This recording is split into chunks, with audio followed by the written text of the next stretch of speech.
오늘이 예수님의 고난주간이 시작되는 종려주일이고 다음 주일이 부활주일입니다. 그래서 이번 한 주간, 고난주간 예수님의 십자가 희생, 우리를 위한 십자가 희생을 많이 묵상하면서 기도하는 한 주간 되시길 바랍니다.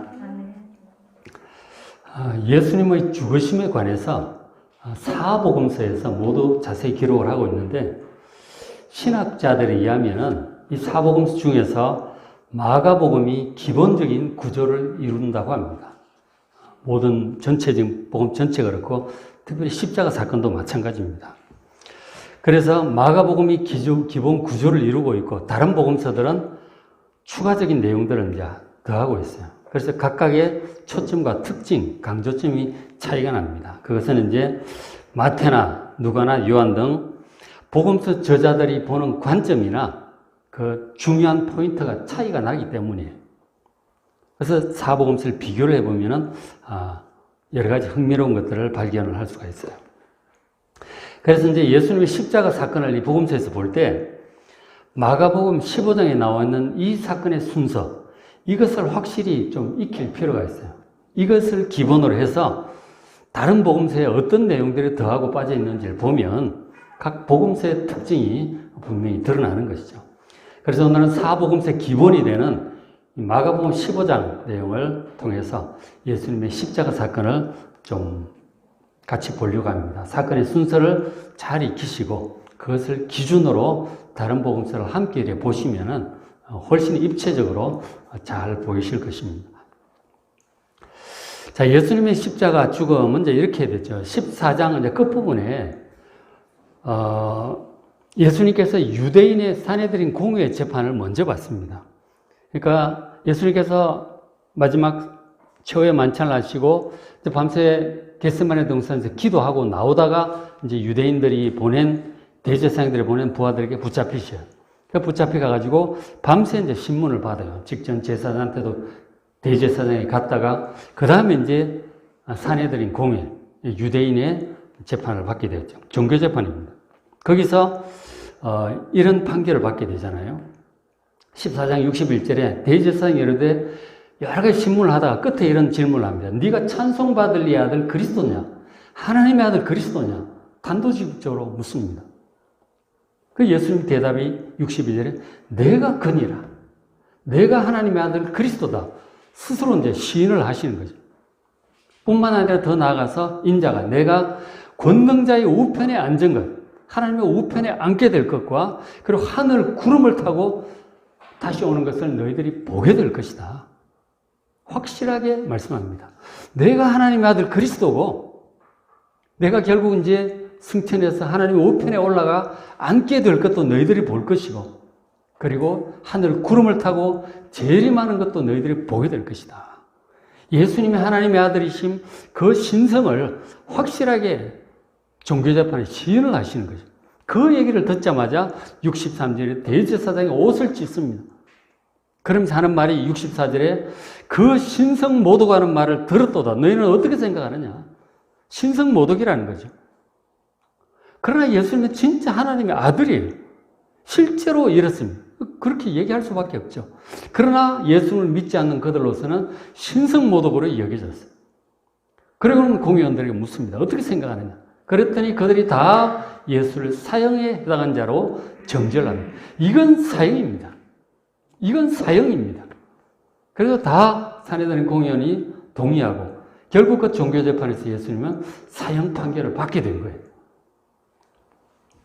자, 그런데 사형을 집행하려면 당시 이제 이스라엘을 다스리는 나라가 로마였거든요. 로마 총독인 빌라도의 그 신문과 허락이 있어야만 사형 집행을 할 수가 있습니다. 그래서 15장 1절에 새벽에, 그러니까 밤새 이제 신문을 한 거죠. 그리고 새벽에 해 뜰 무렵에 이 대제사장들이 즉시 장로들, 서기관들 곧 온 공회, 사내들인 공회, 바로 국회에 해당하는 거죠. 그 공회와 더불어 의논하고 그 이제 사형 판결을 내부적으로 언도를 했잖아요. 하고 예수를 결박하게 끌고 와서 빌라도에게 넘겨줍니다. 로마 총독이죠. 그렇게 가서 이제 신문을 하는데 빌라도가 보니까 사실 죽일 죄가 없어. 왜 죽이려고 하는지 이해가 잘 안 되는 거죠. 그래서 예수님에게 직접 묻습니다. 저 사람들만 고소하는 얘기만 하니까 4절에 빌라도가 예수님께 묻습니다. 그들이 얼마나 많은 것으로 너를 고발하는 거 보라. 막 온갖 얘기를 다 하는 거죠. 보라. 너는 네 자신을 위해서 변호하지 않느냐. 그냥 이렇게 죽을 거냐. 네 자신의 입장을 얘기를 해라. 빌라도가 어떻게 보면 살려 죽일 죄가 없다고 생각하니까 예수님의 변호를 직접 듣고 싶은 거죠. 근데 예수님께서 아무 말도 안 하시는 거예요. 5절에. 예수께서 다시 아무 말씀도 대답하지 않습니다. 해봤자 소용없다는 것을 예수님이 아시는 거죠. 이미 유대인들의 뜻은 정해졌고 끝없이 소리 지르고 난리칠 것이고 빌라도는 굴복할 것을 예수님이 아시는 거죠. 아무 대답도 안 하세요. 인간적인 본성이라면 살기 위해서 뭐라도 얘기를 해야 되잖아. 난 억울하다. 내가 무슨 죄를 지었느냐. 로마법에 미쳐서 생각을 좀 해봐라. 그렇게 할 수 있잖아요. 예수는 한마디도 얘기를 안 했어요. 소용없다는 것을 아시기 때문에. 빌라도가 놀랍게 여깁니다. 어떻게 이런 사람이 있는가? 살기 위해서 뭐라도 해야 되지 않느냐? 아무 얘기도 안 하고 그냥 받아들이는 것이죠. 십자가가 하나님의 뜻이라면 그건 받아들이는 거예요. 그렇죠? 그럼 소용없습니다. 그럴 필요도 없고요. 받아들이는 거예요. 그래서 이제 빌라도가 밖으로 나가요. 밖으로 나가가지고 그 유대인들에게 얘기를 합니다. 15장 9절에 빌라도가 이르되 너희는 내가 유대인의 왕을 너에게 놓아주기를 원하느냐. 그러니까 유대인의 왕이라고 이제 메시아 그런 얘기들 하니까 내가 너에게 놓아주기를 원치 않느냐 하는 거죠. 죄가 없는 것 같다는 거죠. 그 얘기를 하는 이유는 10절에 이는 그가 대제사장들이 시기로 예수를 넘겨준 줄을 알미르라. 예수님의 그 지도력, 그 인기라고 해야 되나요? 영향력, 종교 지도자로서의 영향력이 대제사장을 능가하는 거예요. 수많은 사람들이 대제사장보다 예수님 말씀을 더 믿고 따르는 것이죠. 그래서 이 대제사장들이 시기심 때문에 예수님을 죽이는 것이 아닌가 그런 생각을 하게 된 거예요. 그래서 백성들의 여론을 통해서 살려달라고 하면 살려줄 참으로 그렇게 물어본 것이죠. 그러나 11절에 그러나 대제사장들이 무리를 충동하여 도리어 바라바를 놓아달라 하게 하니 당시 6월절 되면 특사를 한 명씩 해주는 경우들이 있었거든요. 우리나라도 명절에 특사를 하잖아요. 그래서 이제 특사로 예수를 놓아달라고 하면 놓아줄 생각이었던 거죠. 근데 이 대제사장들이 돌아다니면서 사람들을 충동질을 해가지고 바라바를 놓아달라고 하라고. 이건 이제 밀란을 꾸미고 살인도 하고 이래서 밀란 주도자였던 것이죠. 그 사람을 놓아달라고 소리 지르게 합니다. 결국 군중들이 바라바를 놓아달라고 그렇게 외치게 합니다. 그리고 예수는 어떻게 해야 되냐. 십자가에 못 박으라고 막 외칩니다. 온 군중들이 그러니까 이거 정치 지도자 입장에서 그렇잖아요. 가만뒀다 이 사람들 시킨 대로 안 했다가는 큰 데모가 날 것 같은 거죠. 결국 빌라도가 항복하는 거죠. 죄가 없음을 알면서도 백성들의 요구에 항복해서 사형 판결을 언도를 해줍니다. 15절에 빌라도가 바라바는 놓아주고 예수는 채찍질하고 십자가에 못 박히게 넘겨줍니다. 총도 걸어서 사인해가지고 넘겨버린 것이죠. 자, 이제 이렇게 했는데, 요한복음에 보면, 요한복음 그 19장 비교를 해보면은, 빌라도가 예수님에게 신문하는 내용을 자세히 기록을 해요. 요한복음 보시면. 아주 자세히 기록을 해요. 한번 보십시오. 네가 왕이냐? 내가 왕이다. 그러나 내 나라는 이 땅에 있지 않다. 나는 진리를 한다. 진리가 무엇이냐? 이런 얘기들, 많은 신문을 하는 내용이 요한복음에 있어요.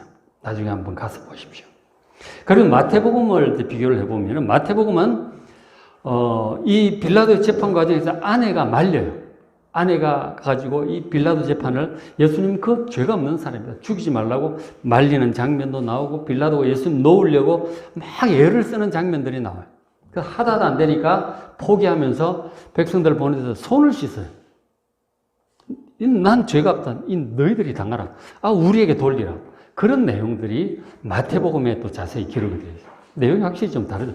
마가복음은 이렇게 이제 간결하게 나가고 있죠. 자, 그렇게 해서 결국은 이제 사형 언도를 하고 집행 사인해서 줍니다. 그리고는 예수님을 끌고 십자가 못 박는 곳으로 갑니다. 그 십자가를 직접 사형수가 지고 가게 하죠.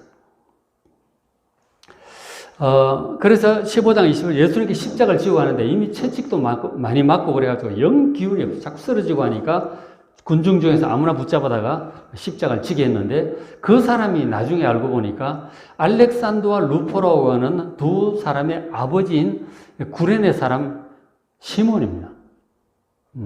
구레네는 그 사이린이라고 있죠. 그죠?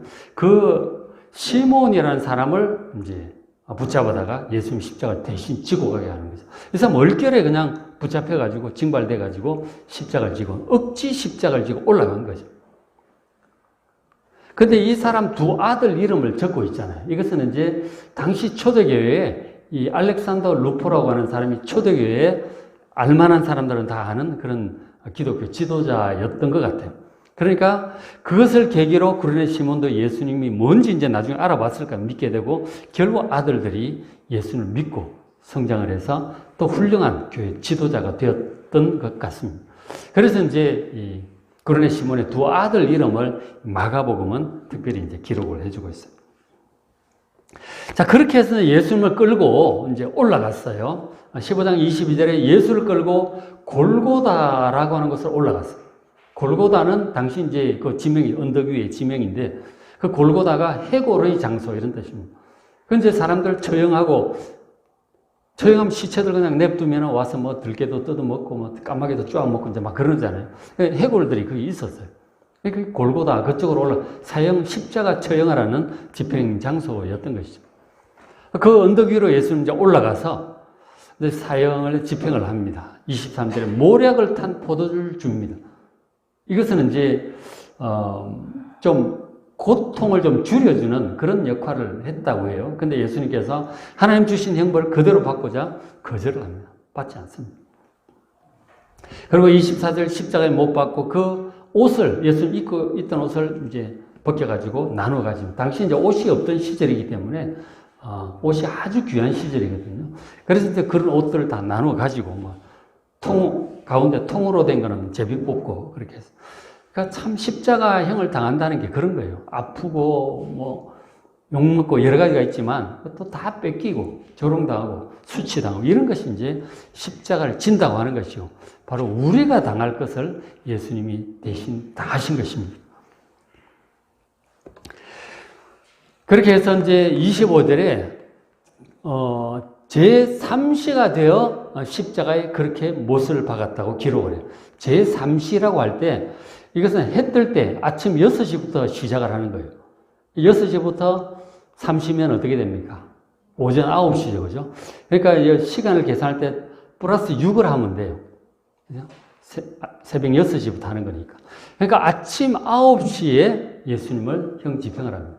그러니까 한밤중에 유대인 종교 재판하고 새벽에 빌라도 재판하고 그리고 오전 9시에 처형을 이제 집행을 하니까 굉장히 빨리 진행을 하는 거죠. 그렇게 해서 예수님 십자가에 못 박아서 세웠어요. 그 위에 있는 죄패 유대인이 왕위를 쓰고 이것은 조롱하는 거죠. 당시 메시아, 유대인 왕 그래서 하니까 조롱하는 의미로 그렇게 썼고요. 그 다음에 27절 강도 둘을 예수와 함께 십자가에 못 박습니다. 하나는 왼쪽, 하나는 오른쪽에. 그러니까 강도 둘하고 같이 못 박았다고 하는 것은 예수님을 강도 취급을 하는 거예요. 완전 죄인 취급을 하는 것입니다. 사실 아무 죄도 없는 분이 이렇게 조롱당하고 죄인 취급을 받으신 것은 바로 우리의 죄를 지고 대신 그렇게 죽으셨음을 여러분 믿으시길 바랍니다. 죄인 취급을 받으신 거죠.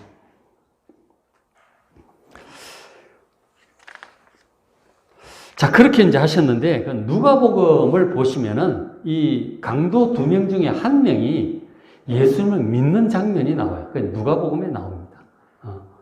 그 다른 복음서는 간단하게 지나가는데 누가복음은 둘 중에 하나가 예수님을 믿고, 그리고 네가 나와 함께 오늘 나굴에 있을 것이라고 하는 예수님의 구원을 받는 그런 장면을 누가복음이 기록을 해주고 있습니다.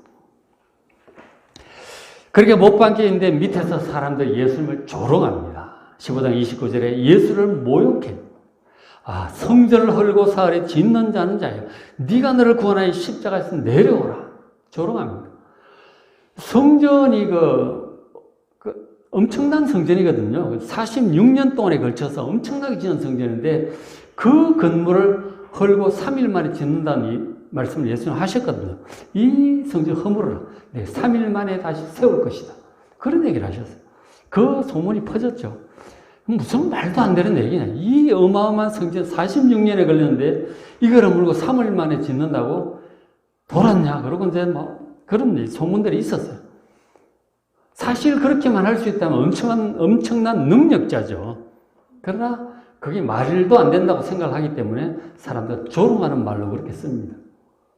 사실 그런데 예수님께서 그 말씀을 하신 목적은 이 성전을 허물면, 즉 구약의 모든 시스템이 무너지면 내가 3일 만에 부활하고 이 부활의 복음으로 새롭게 세워지는 교회를 세우게 될 것을 말씀을 하신 거예요. 저희들은 그 사람들 알아듣지 못했죠. 그런 비유였음을 나중에 요한복음이 그런 기록을 해주고 있죠. 예수님 말씀이라는 게 육이 아니고 영이라고 그러셨거든요.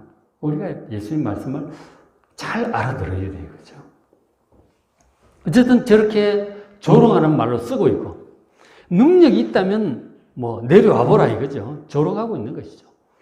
그리고 또 31절에 대제사장 서기관들도 함께 희롱하고 놀립니다. 그가 남은 구원하였으되 다른 사람들 병도 고치고 뭐 죽은 자도 살리고 다 하더만 자기는 스스로 구원을 못하는구나. 이스라엘의 왕 그리스도라. 지금 십자가 내려와보라. 그럼 우리가 믿어줄게. 완전히 이제 조롱하는 것이죠. 근데 사실 예수님께서 스스로 구원받을 능력이 없습니까? 얼마든지 할 수 있어요. 예수님께서 하시는 말이 내가 지금 12영 더 되는 12군단이나 되는 천사들을 부를 수 없는 줄 아느냐. 그러나 그렇게 하면 사람들의 죄를 대신 형벌을 받게 하신 하나님의 뜻이 어떻게, 너희의 구원은 어떻게 되겠느냐. 자발적으로 예수님이 십자가를 지러 가신 것이고 능력이 있음에도 불구하고 내려오지 않으시는 거예요. 저런 얘기들은 막 우리가 자존심을 생각한다면 막 그렇지 않겠어요? 예수님은 사명을 위해서 저런 조롱 기꺼이 무시하셨어요. 조롱도 기꺼이 당하시고 변명도 안 하시고 십자가를 피하지도 않으시고, 이것이 우리를 구원하기 위한 예수님의 사랑임을 믿으시기 바랍니다. 스스로 지시고 내려오지 않으시는 것이죠. 그리고는 이제 시간이 더 흘러서 6시가 되었어요. 6시가 몇 시입니까? 플러스 6을 하면 12시, 낮 12시 정오입니다. 낮 12시 정오 가장 밝아야 될 그 시간에 온 땅에 어두움이 임합니다. 하늘이 갑자기 캄캄해지는 것이죠. 뭐 일식이 왔든지 뭐 시커먼 구름이 왔든지 그건 모르겠지만 온 땅에 어두움이 임합니다. 캄캄해지게. 그렇게 해가지고 몇 시까지? 9시까지 계속해요. 오후 3시까지 계속. 3시가 12시부터 오후 3시까지 온 하늘이 캄캄합니다. 이건 정말 세상의 빛이 되신 예수님께서 이렇게 죽으시며 이렇게 하늘이 캄캄해지는 그런 것을 상징도 하고 있는 것이죠. 실제로 캄캄해졌던 것이죠. 그래서 오후 3시까지 캄캄하다가 34절 제9시에 예수께서 크게 소리를 지르십니다. 엘리 엘리 라마 사박다니에요. 소리 지르십니다. 나의 하나님 어찌하여 나를 버리셨나이까. 그렇게 외치신 것이죠. 그런데 이것이 멀리서 들으니까 잘 안 들리죠. 그러니까 뭐 엘리야를 부르나 뭐 어쩌고 저쩌고 막 이제 그렇게 웅성웅성 했었어요. 그 예수님께서 지금 버림을 받으시는 거예요. 하나님께로부터 버림을 받는다는 것이 너무나 고통스러운 것입니다. 그러니까 지금 십자가에 못 박혀 있는 것도 고통스러운데 더 큰 고통은 하나님께로부터 버림을 받고 있다는 이 사실이 너무나 고통스러우셨던 것이죠. 그러니까 우리의 죄를 지신 그 고통 중에 죄의 대가는 하나님께로부터 버림을 받는 거예요. 우리가 버림받을 그 버림받음을 예수님께서 버림받는 고통을 당하셨던 것이죠. 십자가의 그 모든 고통 중에 가장 큰 고통인 하나님께로부터 버림받는 고통을 우리를 위해서 예수님 대신 당하셨습니다. 저렇게 이제 예수님 하셨는데 예수님께서 십자가에서 하신 말씀들이 있어요. 7마디 말씀을 하셨는데 그것을 가상칠언이라고 그러잖아요. 근데 이 마가복음 그리고 마태복음에는 가상 7원 중에 이 한마디만 딱 들어있어요. 그러니까 원래 이제 복음서에 마가가 기록할 때 가장 중요한 이 한마디를 하나님께로부터 버림받은 예수님의 고통을 이렇게 기록을 했어요. 근데 이제 누가복음에서 3마디를 더 기록을 하고 있고요. 그리고 요한복음에서도 3마디를 더 기록을 하고 있어요. 그래서 7마디가 되는데 가장 중요한 핵심은 바로 엘리 라마 사박다니 이 한마디였어요. 하나님께로부터 버림받은 예수님의 고통이었어요. 누가복음에서 한 말씀은 그 예수님의 어머니 마리아를 부탁하는 그 내용이 있죠. 그것은 이제 사도 요한에게 부탁하는 내용이 요한복음에 그렇게 있었어요. 그래서 이제 요한복음에 기록을 했어요. 그런 누가복음은 그 십자가 우편의 강도 그 구원하게 하는 그 사역 부분을 이제 기록을 하셨던 것이죠. 그래서 예수님께서 이렇게 고통을 당하시고 십자가에서 말씀을 하셨죠. 그리고는 굿이죠. 오후 3시. 오후 3시에 그렇게 소리를 지르시고 37절에 예수께서 큰 소리를 지르시고 숨지십니다. 오후 3시에 숨지신 거예요. 그럼 몇 시간 매달려 계셨어요? 오전 9시부터 오후 3시까지 6시간을 그렇게 매달려 계시다가 오후 3시에 숨을 거두신 것입니다. 그런데 예수님께서 죽으시는 그 순간에 38절 이에 성소휘장, 지성소 휘장이 위로부터 아래까지 찢어져 둘이 되었습니다. 지성소 휘장은 지성소와 성소를 가르고 있는 큰 두꺼운 커튼 같은 거예요. 높이가 5m거든요.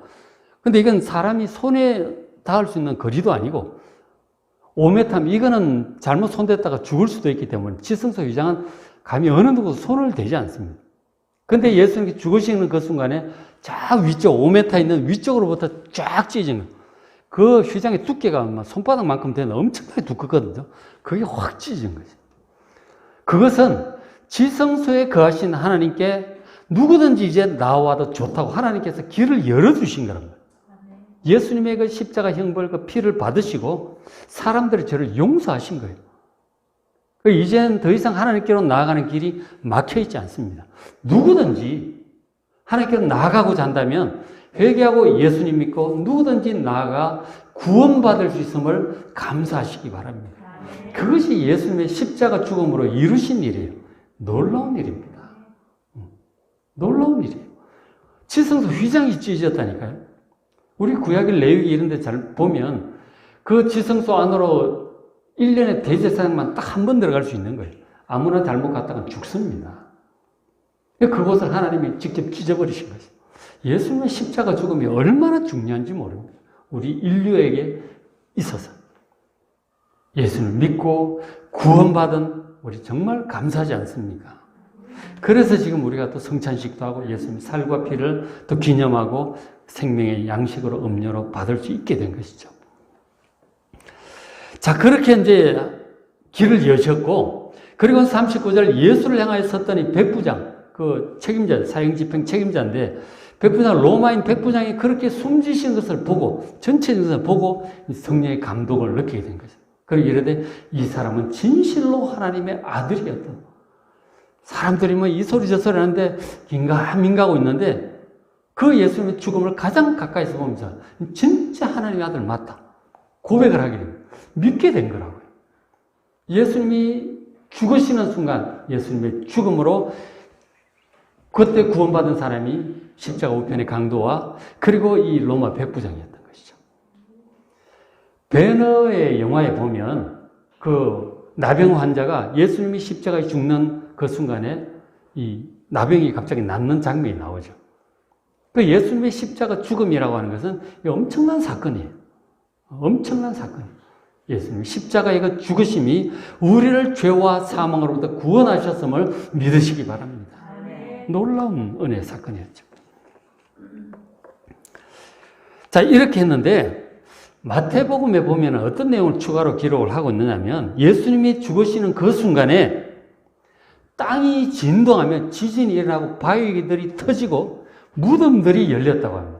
무덤들이 열리고 그 안에 죽은 자들이 일어나서 예루살렘 성안 거룩한 성으로 들어가 많은 사람들에게 보였다는 사건을 기록을 하고 있어요. 부활의 어떤 징조죠. 결국 예수님께서 나사로 살리셨고 죽으실 때 이렇게 죽은 자들이 살아난 일들이 있었다고요. 결국은 우리도 그렇게 나중에 주님 다시 오실 때 무덤들이 열리고 주님께서 그렇게 우리를 살려주실 것을 믿으시기 바랍니다. 마태복음이 그런 사건을 기록을 하고 있습니다. 그리고 이제 해가 저물어 가죠. 3시 넘어서 해가 뉘엿뉘엿 저물어 갑니다. 그날이 이제 금요일이었으니까 지금 6월절 행사를 기다리고 있잖아요. 금요일 해가 지면 이제 바로 해가 지면 날이 바뀌는, 우리는 밤 12시에 바뀌지만 유대인들은 해가 지면 날이 넘어가는 거예요. 토요일이 시작되는 것입니다. 그 안식일이 시작되기 전에 이제 이 시신을 치워달라고 이제 요청을 해요. 근데 이제 그 당시 십자가 처형의 관례가, 십자가 처형은 주로 반역자라든가 중죄인들 이렇게 처형을 하게 되는데, 그거는 이제 로마 사람은, 로마 시민권자는 결코 십자가 처형을 하지 않습니다. 너무 고통스러운 것이기 때문에. 그러나 이 다른 이방인들이나 큰 죄인들, 반역자들은 십자가 처형을 이제, 전에 스파르타쿠스가 이제 영화 잠깐 보니까 그때 이제 잡힌 사람들 전부 십자가 처형을 그렇게 하더라고요. 뭐 엄청난 수의 사람들 십자가 처형을 그렇게 해요. 그렇게 하는데 보통 십자가 처형을 하면 그 매달려서 뭐 하루도 있고 이틀도 3일도 살아있기도 한다면 엄청 고통스럽죠. 그렇게 이제 죽어가는데 죽어도 그냥 냅둬요. 그건 이제 백성들에게는 경고의 의미죠. 그러면 뭐 까마귀, 뭐 독수리 이런 것들이 와가지고 쪼아먹고 뭐 들개들도 오고 막 그렇게 한다고요. 결국 예수님도 이제 예수님의 시신도 그렇게 될 수 있죠. 그렇게 될 수 있고 원래 그런 거니까. 근데 하나님께서 어떻게 하셨느냐면 그 예수님 시신이 온전히 보존될 수 있도록 하나님께서 직접 이제 역사를 하시는데, 그날이 이제 6월절 안식일을 앞두고 있기 때문에 유대인들이 십자가 있는 시체들 다 치워달라고 요청을 해요. 그래가지고 확실히 죽었는지 알기 위해서 뼈를 다 꺾어버리고, 예수님은 이미 죽어서 꺾지 않고 창으로 찔러버리고 말잖아요. 그 어쨌든 십자가 내리는데, 그때 예수님이 보통은 이제 그 처박아 두겠죠, 이렇게. 그러면 또 들깨들 와서 뜯어먹고 그렇게 되는데, 근데 이제 그 공회원 중에 그 유대인 국회의원에 해당하잖아요. 공회원 중에 권력이 있는 사람이죠. 이 사람이 빌라도 총대에 가서 예수의 시체를 달라고 합니다.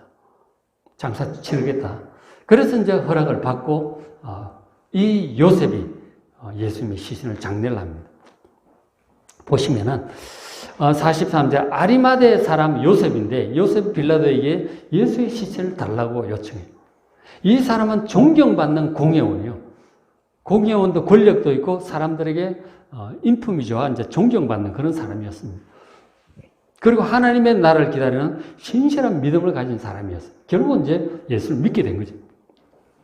자, 그 요셉이 46절에 세마포를 사서 예수를 내려다가 그것으로 쌉니다. 싸가지고 바위 속에 판 무덤에 넣어두고 돌을 굴려 무덤에 넣습니다.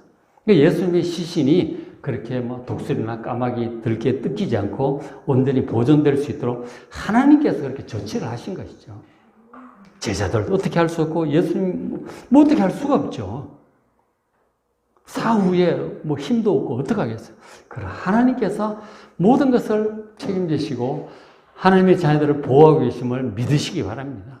우리 힘이 안 닿는 그곳까지 주님께서, 하나님께서 어떤 방법으로든지 지켜주시고 보호해 주실 것을 믿으시기 바랍니다. 부활할 때까지 보호하시는 것이죠. 그렇게 이제 하셨어요. 그 아리마대 요셉이 믿음이 있었고 권력도 있고 그리고 재물도 있었기에 이런 일을 할 수가 있었잖아요. 그리고 요한복음에 보면 어떤 사건을 또 추가로 기록하느냐면 이 아리마대 요셉과 함께 그 예수님의 시신을 그렇게 처리한 사람이 있었어요. 누군지 아세요? 한밤중에 예수님 찾아와서 어떻게 해야 영생을 얻을 수 있느냐고 물어본 사람, 니고데모 그 사람도 공회원이었거든요. 찾아와가지고 두 사람이 함께 장례식을 치렀다고 요한복음은 또 추가로 기록을 해주고 있어요. 그러니까 지금 줄거리는 기둥은 이제 마가복음, 이게 이제 줄거리예요. 기본 구조에다가 다른 복음서들이 좀 추가적으로 하고 좀 더 간략하게 기록한 부분도 있어요. 그렇게 해서 각각의 복음서 기자들이 좀 강조하고자 하는 초점들이 있어요. 좀 연구해보면 볼 수가 있죠. 어쨌든 그런 기본 구조와 그 사복음서 비교에 관해서 오늘 말씀을 드렸습니다. 그래서 네 군데를 같이 좀 보면 당시 있었던 일들을 좀 더 입체적으로 정확히 알 수가 있겠죠. 자, 이번 주간이 고난주간입니다. 예수님의 마지막 이 고난주간 행적을 월요일부터 요일을 따라가면서 성경을 통해서 묵상을 하시면서 기도하는 한 주간 되시기를 주의 이름으로 축복합니다.